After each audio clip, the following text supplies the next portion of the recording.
Bismillahirrahmanirrahim. Assalamualaikum warahmatullahi wabarakatuh. Alhamdulillah rabbil alamin. Wassalatu wassalamu ala asyrafil anbiya wa mursalin wa ala alihi wa sahbihi ajma'in. Rabbi shrah li sadri wa yassir li amri wahlul 'uqdatam min lisani yafqahu qawli. Kita panjat puji syukur kepada Allah atas kurnia afiat kita, dan kita doakan agar Allah terus mengurniakan kepada kita semua kesejahteraan, keberkatan dan rahmatnya. Saya nak mulakan satu siri lagi, siri tentang istimewanya agama Islam. Dalam siri ini saya bercadang untuk kerana saya meyakini bahawa keistimewaan Islam terletak kepada asasnya, kepada foundationnya, kepada kitabnya, kepada ajarannya yang mantap dan kental. Dan dengan membawa berbagai aspek tentang keistimewaan agama Islam, saya harap ianya lebih membuka kita kepada untuk terus mengamalkan Islam dengan sebaik yang mungkin. Dan sebagaimana yang diketahui bahawa walaupun dalam suasana yang Islam dikatakan ganas, teroris dan sebagainya, namun data atau statistik menunjukkan sebaliknya. Peningkatan manusia yang minat kepada Islam semakin meningkat dari masa ke masa, meningkat dengan begitu banyak, dengan begitu pesat sekali. Ini gambar seorang wanita di Britain yang telah memeluk Islam daripada begitu ramai orang setiap tahun, setiap hari memeluk Islam. Dan biasanya dikatakan Islam menindas kaum wanita, tetapi datanya menunjukkan bahawa lebih ramai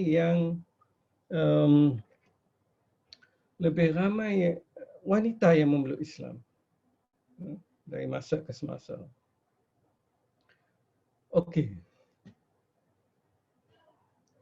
Dan kalau kita lihat misalnya satu kajian oleh satu badan yang terkemuka, yang mendapati bahawa Islam telah berkembang dengan begitu pesat dan dijangka anggarannya Islam berkembang dalam kadar 73% berbanding dengan agama-agama lain, menunjukkan ada minat yang mendalam terhadap Islam. Ada minat yang fundamental pada Islam. Dan ianya terus berkembang dari masa ke semasa. Walau berbagai media memainkan berbagai maklumat yang diputarbelikkan, namun oleh kerana core Islamnya sangat baik, maka Islam terus mendapat perhatian manusia dari masa ke semasa. Dan saya kira kalau kita lihat statistik, hampir semua negara melihat perkembangan Islam yang begitu pesat, sama ada dan hampir sebahagian besar agama-agama besar mengalami sama ada peningkatan yang minima atau sebahagiannya menurun dengan agak mendadak. Islam tetap berkembang, sama ada di Amerika, di UK, di Australia, Eropah keseluruhannya. Ini sebagai satu gambaran bagaimana kalau kita lihat perkembangan, contohnya penganut yang pergi ke tempat ibadat masing-masing juga telah mengalami perubahan yang ketara. Hatta di negara-negara yang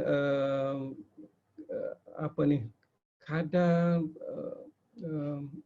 membuka kepada perkembangan agama, agak terhad, sangat terhad. Serta negara meletakkan peraturan-peraturan tertentu agar tidak boleh usaha-usaha dakwah dilakukan di negara tersebut kecuali dengan kecuali pada agama rasmi negara tersebut sahaja. Hatta di India sekalipun, kalau kita lihat data, misalnya agama Hindu di India pada tahun 1951 hampir 85%, kan, dan dia telah menurun sebanyak hampir 5% pada tahun 2011. Sedangkan Islam 1951 hampir 10% dan peningkatannya hampir 5%. 5% bunyi macam tidak begitu besar, tapi untuk negara yang begitu ramai penduduknya macam India, dijangka bilangan penduduknya 1.3 bilion. So 5% itu satu jumlah yang sangat besar. Dia akan menyumbang kepada bilangan umat Islam seluruh dunia. Dan kalau trend ini berterusan, dan kalau dari statistik ini menampakkan trend itu berterusan, kan, umat Islam akan menjadi begitu ramai kemudian nanti. Malah sekali lagi badan statistik ini menandakan dijangkakan pada tahun 2070 Islam akan jadi majoriti penduduk dunia ini, kan. Sekarang ini majoriti kepada agama Kristian dalam tak silap saya 2.3%, Islam dalam 2.3 bilion, Islam dalam 1.8 bilion, mungkin Hindu dalam 1.3 atau 1 sehingga 1.5 bilion. Tetapi dengan growth yang dilihat menunjukkan Islam mungkin mengatasi agama-agama lain, menjadi agama nombor 1 di dunia. Malah itu pun kalau kita lihat ramai penganut-penganut tertentu yang hanya nama pada Islam tetapi hanya nama pada agama tertentu, tetapi amalannya pergi kepada tempat ibadatnya semakin berkurangan dengan jelas. Ya.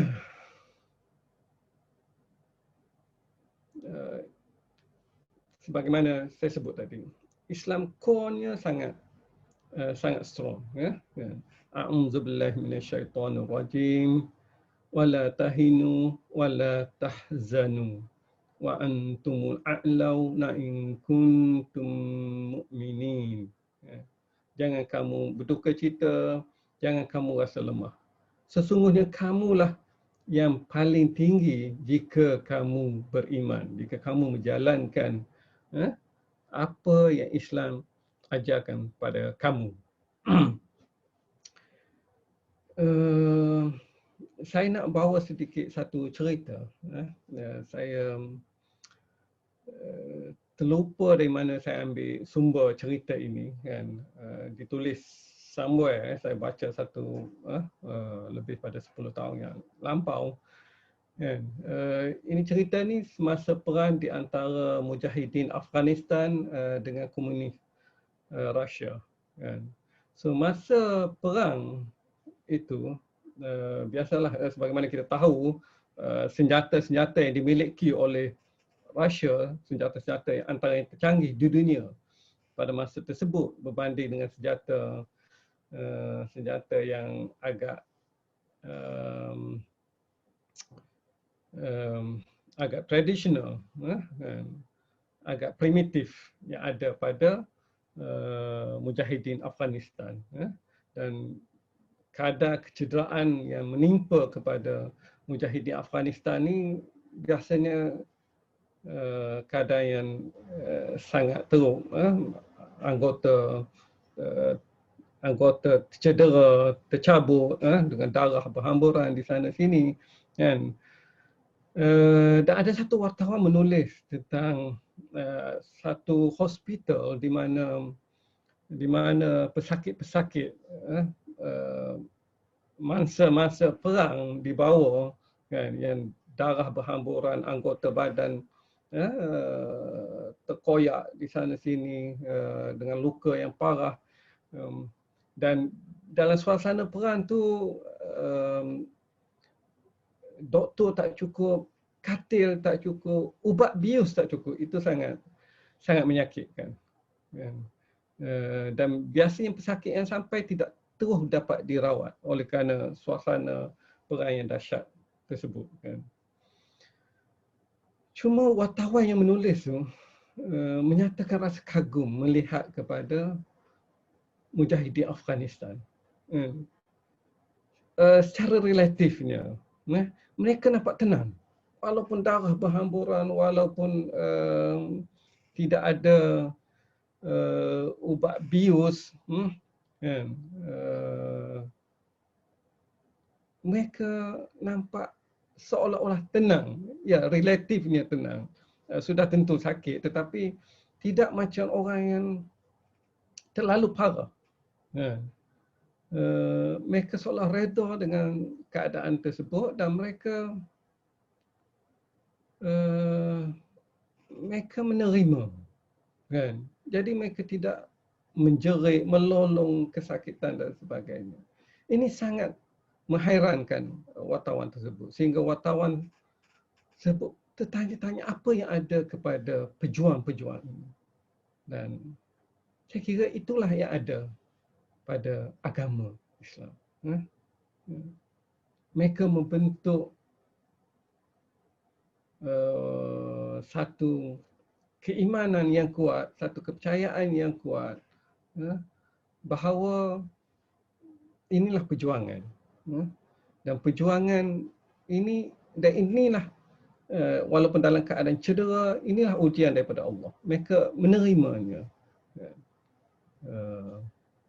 Dan saya kira kalau umat Islam mengambil apa yang Islam tawarkan kepada mereka, sudah tentu mereka akan menjadi umat yang sangat kuat, umat yang sangat dapat membela ketidakadilan, dapat memperjuangkan kemerdekaan, dapat meneruskan amalan agama mengikut apa yang diajarkan oleh Islam. Ada satu hadis,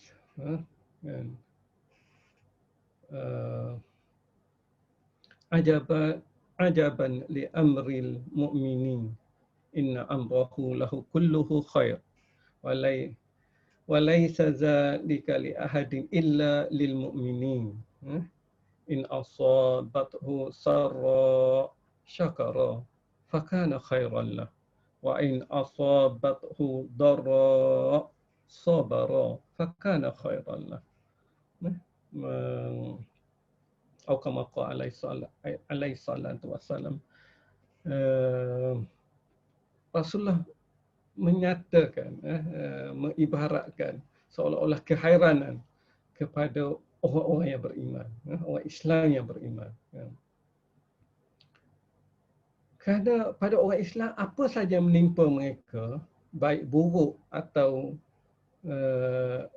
baik yang bersifat memberi kebaikan atau memberi keburukan, akhirnya diterima pada mereka. Malah jika mereka menerima kebaikan, mereka bersyukur, kan? Dan dengan bersyukur itu fakana khairan lah, maka ianya memberi kebaikan kepada mereka. Dan sesungguhnya wa in asabathu darra, jika menimpa suatu malapetaka kepada mereka, sabar, mereka bersabar, kan? Fakana khairan lah, dan itu memberi kebaikan pada mereka.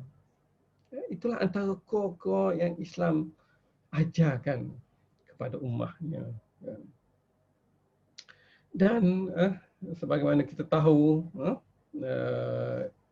Islam telah membantu dunia untuk mencapai kemajuan, mencapai kemakmuran, keamanan.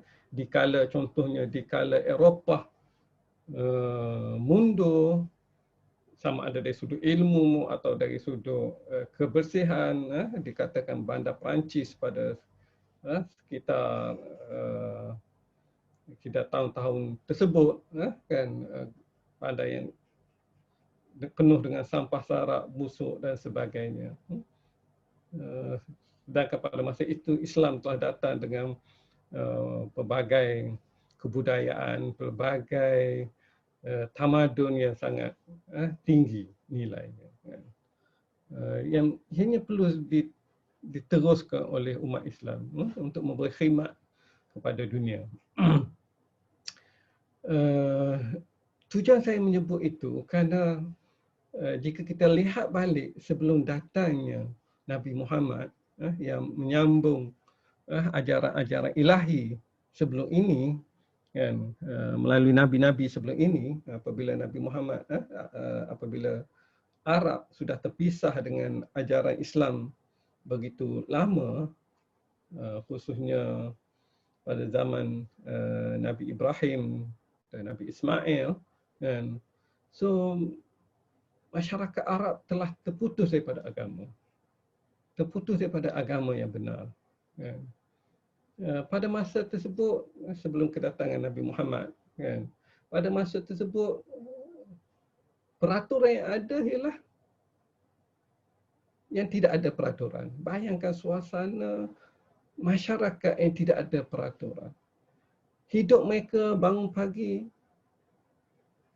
fikir siapa yang nak lawan, siapa yang mereka nak makan, kan. Itu saja, kan. Hamba abdi manusia jadi hamba abdi, sama ada lelaki atau perempuan, dijual di pasar-pasar sebagaimana orang menjual binatang, kan. Wanita tak ada nilai langsung. Pada mereka wanita hanyalah objek seks. Lelaki boleh kahwin seberapa ramai yang mereka nak kahwin, kan. Malah lebih buruk lagi bila seorang lelaki meninggal, isteri-isterinya akan diwarisi kepada anak-anak mereka, kan. Kecuali ibu anak-anak mereka itulah, kan. Suasana yang buruk. Namun bila Islam datang, bila Nabi Muhammad datang menyebut semula tentang Islam, ianya sangat mengagumkan. Islam mengajar beriman, bertauhidkan pada Tuhan yang satu. Tiada Tuhan patung, tiada Tuhan ataupun sembahan-sembahan yang kita anggap boleh membantu kita, kan.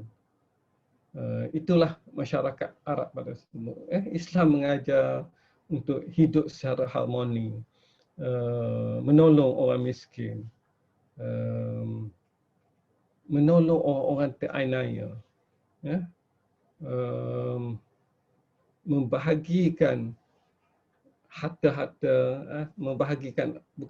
mengambil sedikit harta daripada orang kaya dan diberi kepada orang-orang yang tidak bernasib baik. Ini menjadikan Islam membentuk satu masyarakat yang sangat harmoni, kan. Sangat tersusun, tidak mementingkan diri, kan. Hanya bertujuan untuk memenuhi apa yang Allah hendak manusia lakukan. Sehingga Islam disukai oleh lebih kurang 2/3 daripada dunia. Masyarakat menyambut. Islam malah membela umat-umat agama lain yang tertindas. Begitu banyak peristiwa Yahudi yang dihalau ke sana sini, sebahagiannya pergi lari pada negara Islam untuk mendapat perlindungan, dan mereka mendapat perlindungan dengan begitu baik daripada Islam. Okey, di akhir bahagian terakhir kepada siri pengenalan ini, saya nak bawa satu kisah pemikir, seorang pemikir Barat yang akhirnya memeluk Islam dengan nama Muhammad Asad, yang sangat menghargai keistimewaan Islam. Dia lahir pada tahun 1900. Tujuan saya sebut ini kerana dia masuk Islam pada 1926 setelah melalui dengan pemerhatian kepada kehidupan masyarakat, khususnya antara masyarakat Barat dengan masyarakat Islam. Muhammad Asad ni dia berasal agama Yahudi, dan keluarga dia kebanyakan orang-orang yang beragama lah, kan. Dan sebagai seorang yang memerhati suasana, melihat, mencari kebenaran, ada beberapa peristiwa yang dicatatnya yang menyebabkan dia semakin dekat kepada Islam. 1920 dia masuk Islam 1926. Jadi dia lahir 1900, 1920 maksud dia pada umur dia 20 tahun. 1926 dia masuk Islam pada umur 26 tahun. So ini antara beberapa peristiwa lah yang menyebabkan dia tertarik dengan keindahan Islam.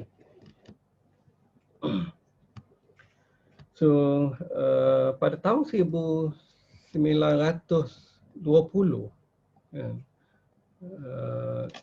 dia pada satu hari dia banyak mengembara. Yang ini dia mengembara daripada, tak silap, daripada Mesir ke Jerusalem. So dengan kereta api. Di depan, dalam gerabak dia tu, atau di tempat duduk dia tu, di depan dia ada seorang Arab Badui. So Arab Badui ni apabila satu ketika apabila sampai di satu perhentian, Arab Badui ni beli sekeping roti lah untuk makan. So bila dia hendak makan, dia ternampak Muhammad Asad di depan dia. So secara spontan kan, dia terus bahagikan roti dia, tafadhal, silakan. Dan pada Muhammad Asad, sifat tu satu, walaupun simple nampak, yang pada suasana pada ketika itu, kan, dia yang banyak berada di negara Barat memerhatikan sifat tu sudah tak ada dalam masyarakat Barat, kan. Tapi masih ada dalam masyarakat Islam. So, ya, ini antara yang menyebabkan dia terpanggil dan untuk mencari lebih mendalam tentang Islam. Peristiwa kedua ialah peristiwa di mana ketika dia melawat satu masjid. So bila dia melawat masjid tersebut, dia sangat seronok, teruja melihat orang Islam bersembahyang.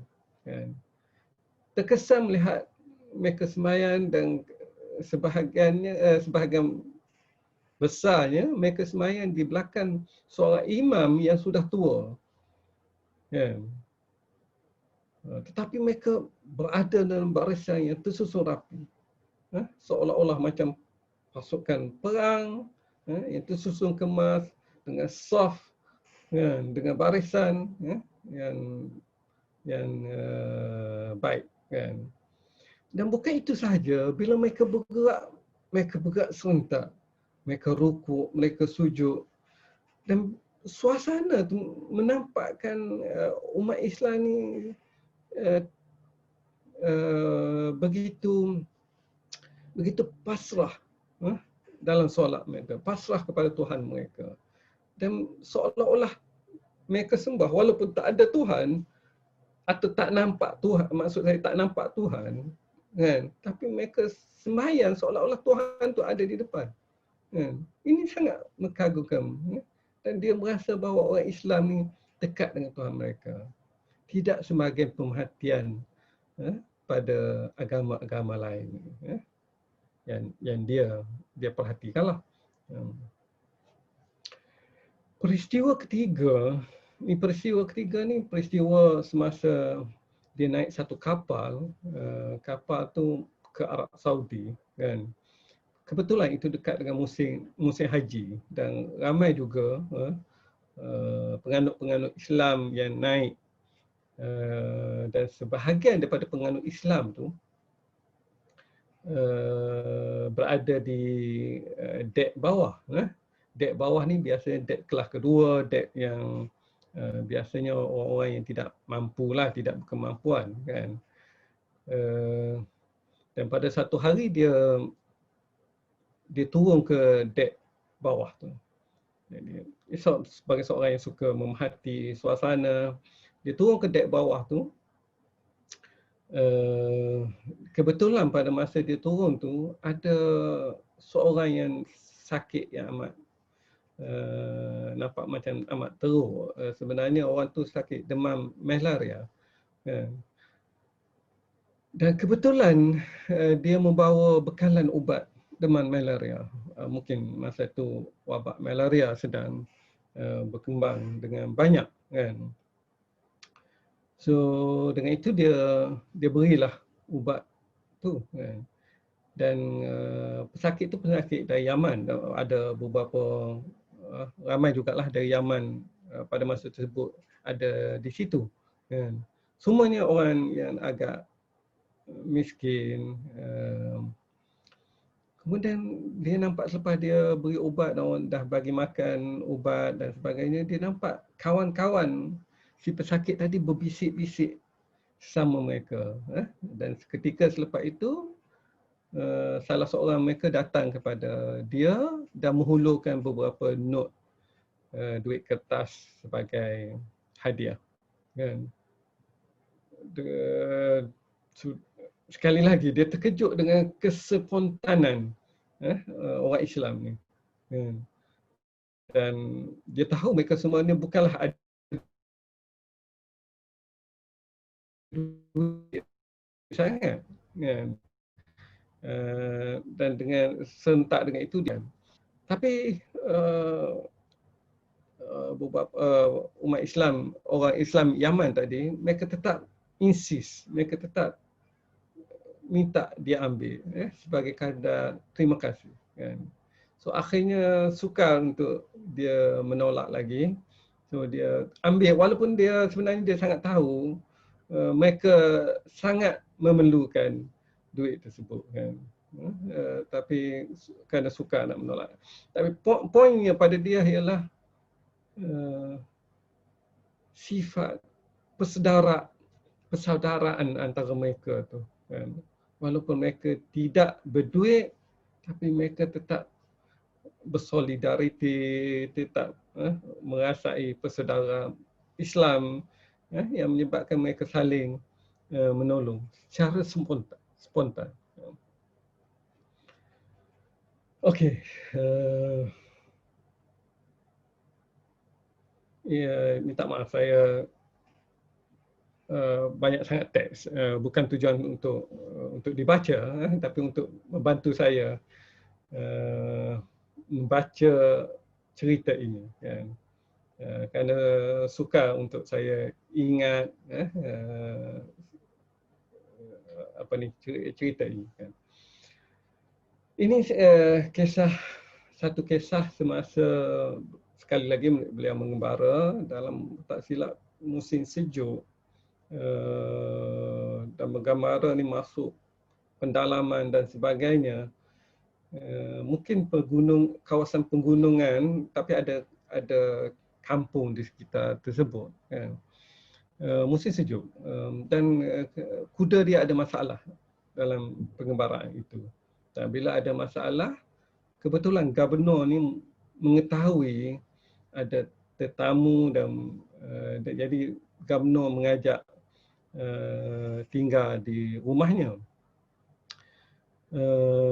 Semasa tinggal, Muhammad Asad melihat gubernur ni orang yang agak mewah berbanding dengan penduduk-penduduk, sangat berbezalah berbanding dengan penduduk-penduduk di kampung tersebut, kan. Mewah dengan suasana pemanas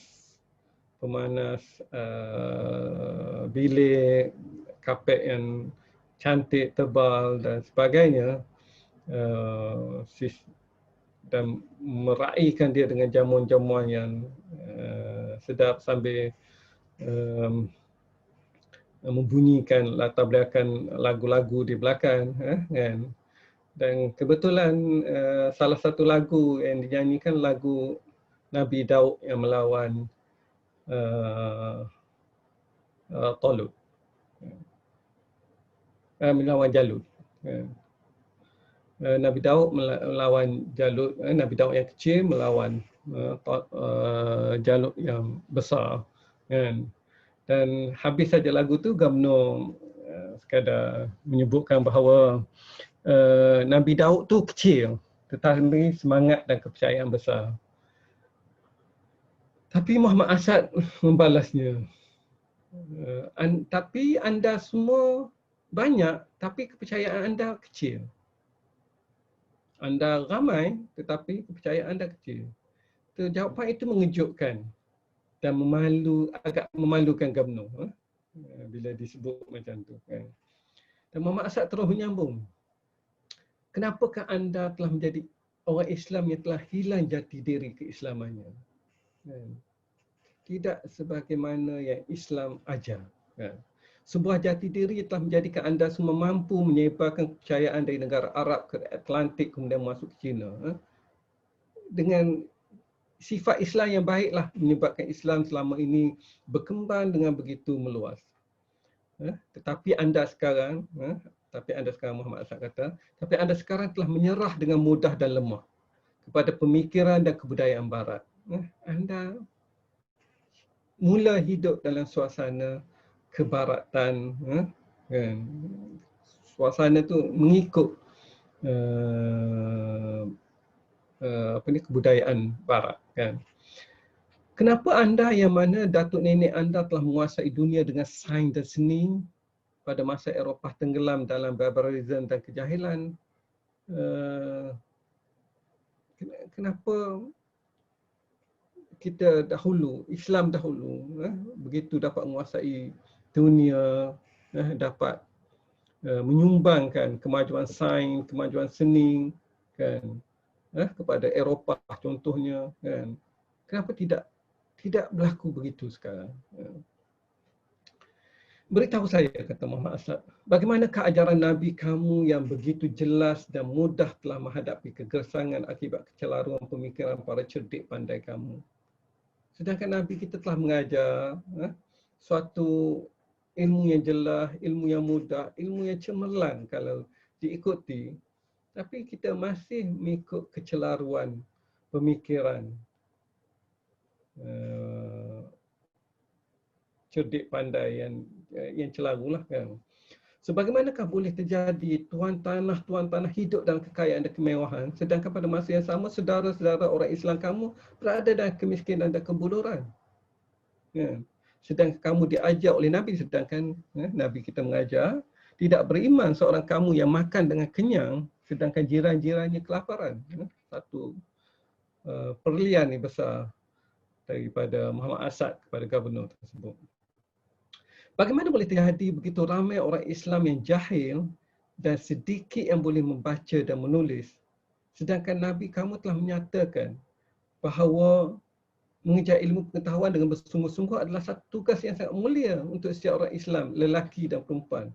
Dan kelebihan orang berilmu berbanding dengan orang warak, umpama matahari berbanding bintang-bintang yang lain.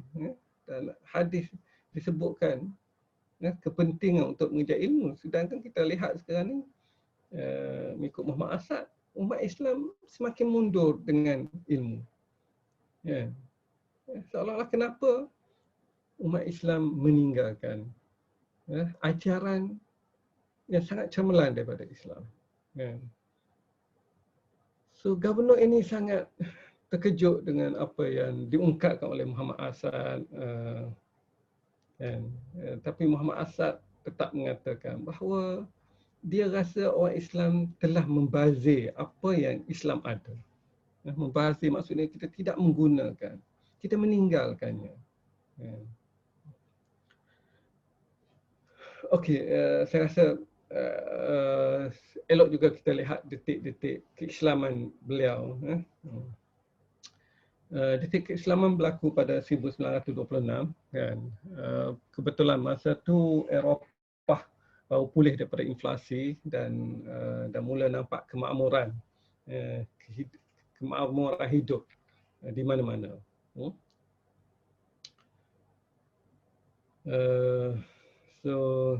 Selepas peristiwa tadi yang gubernur tadi kan, so Muhammad Asad balik ke Eropah kan, dan masa tu mereka pun masih terus mencari-cari agama yang benar.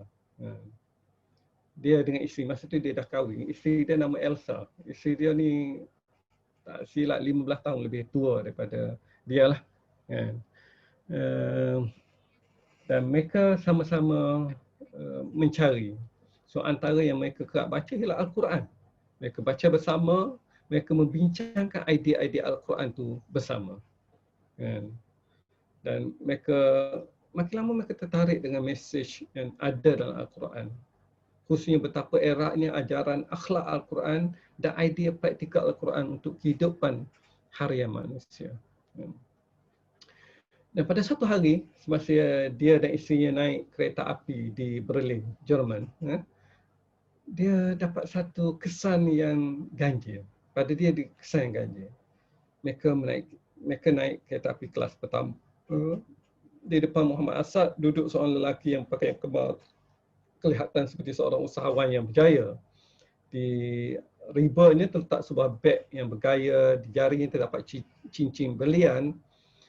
Begitulah keadaan pasca inflasi di Eropah tengah pada masa tersebut. Kelihatan ramai orang yang dapat menikmati kemakmuran dan dapat kehidupan yang selesa. Namun apabila terus mengamati, walaupun mereka ni nampak selesa, bergaya, kan, tapi menurut Muhammad Asad bila diperhatikan berterusan, dia mendapati hampir kesemua penumpang dalam kelas mewah tu kan, berada dalam satu keadaan yang pada dia menghairankan. So apa yang menghairankan tu? Apabila saya melihat kepada wajah lelaki tadi, salah seorang penumpang kan, yang usahawan tadi, yang macam usahawan tadi kan, saya mengesan bahawa dia tidak berada dalam keadaan menyenangkan. Ya, pada riak mukanya nampak tidak seronok, nampak macam kelihatan dalam keadaan kebimbangan dan jelas tidak gembira. Matanya kelihatan memandang kosong ke hadapan, dan pada bibirnya kelihatan seolah-olah menanggung keperitan. Tetapi bukan kesakitan fizikal, macam kesakitan perasaan, kekosongan perasaan, tak ada hala tuju kan. Jadi dia pun tak mau tengok lama-lama, takut nampak biadab. Jadi dia memaling ke tempat lain. Dan di sebelah itu tak seorang perempuan yang juga macam tu, kelihatan bergaya, namun pada riak wajahnya juga kelihatan ekspresi ketidakgembiraan yang ganjil. Seolah-olah mengalami suatu yang menyebabkan keperitan. Sekali lagi, bukan keperitan fizikal, tapi keperitan perasaan. Keperitan tujuan hidup. Tak ada tujuan hidup. Dan dipendekkan cerita, setelah mengalami rasa tersebut dan dia pun sebut pada isterinya, dan isteri dia pun menyatakan perkara yang sama, nampak benda yang sama. Mereka ni nampak kosong, nampak menderita di dalam. Ya. So Muhammad Asad meneruskan, apabila saya kembali ke rumah, kebetulan ternampak di atas meja Al-Quran yang sedang terbuka. Dia balik rumah, sebelum ni duduk study bersama, Al-Quran terbuka. Jadi dia pun nak pergi nak tutup lah, kan. Lalu dia pergi mengambil Al-Quran tersebut untuk diletak pada tempat yang sesuai. Semasa ingin menutup Al-Quran tersebut, mata dia terlekat pada ayat-ayatnya. Ayat Quran yang muka terbuka tu, ayat ni ialah ayat dalam surah At-Takatsur. Alhaakumut takatsur hatta zurtumul maqabir. Kamu berlumba-lumba dan dilalaikan untuk mendapat sebanyak-banyaknya harta benda, anak pinak, pangkat dan pengaruh. Hatta zurtumul maqabir, sehingga kamu masuk kubur.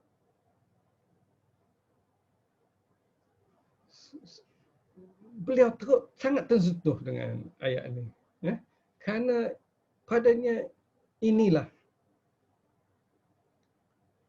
jawapan kepada apa yang dia perhatikan sekejap tadi.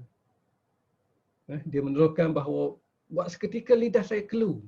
Saya rasa macam kitab sebut menggenggam tangan saya. Seolah-olah inilah jawapan dia. Kemudian saya memberi kepada Elsa sambil mengatakan kepadanya, baca ini. Bukankah ini jawapan terhadap misteri yang kita dapati di atas kereta api tadi? Ketamakan telah menjadi manusia sentiasa dalam pencarian. Mereka sentiasa tidak pernah puas. Sifat tersebut semakin lama semakin sebati dengan mereka. Hidup tu bangkit pagi, kerja. Balik kerja penat, tidur, bangkit pagi, kerja. Sifat tersebut semakin lama semakin sebati dengan mereka sehingga mereka kabur terhadap aspek-aspek lain kehidupan. Hidup mereka sentiasa tidak berkesudahan, sentiasa mengejar kehidupan yang sentiasa tidak pernah ada kepuasan di atas apa yang mereka dapat. Kini beliau telah betul-betul yakin bahawa kitab yang dia baca adalah kitab yang didatangkan oleh Yang Maha Kuasa. Jadi beberapa hari selepas itu,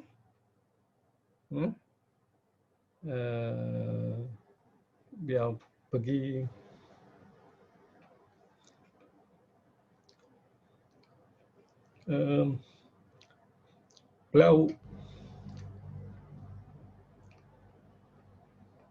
beliau ke sebuah masjid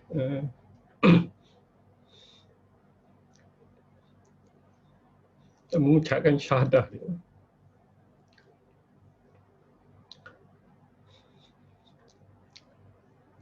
Beliau mengatakan Islam telah masuk ke dalam lubuk hatinya seperti seorang pencuri yang memasuki rumah.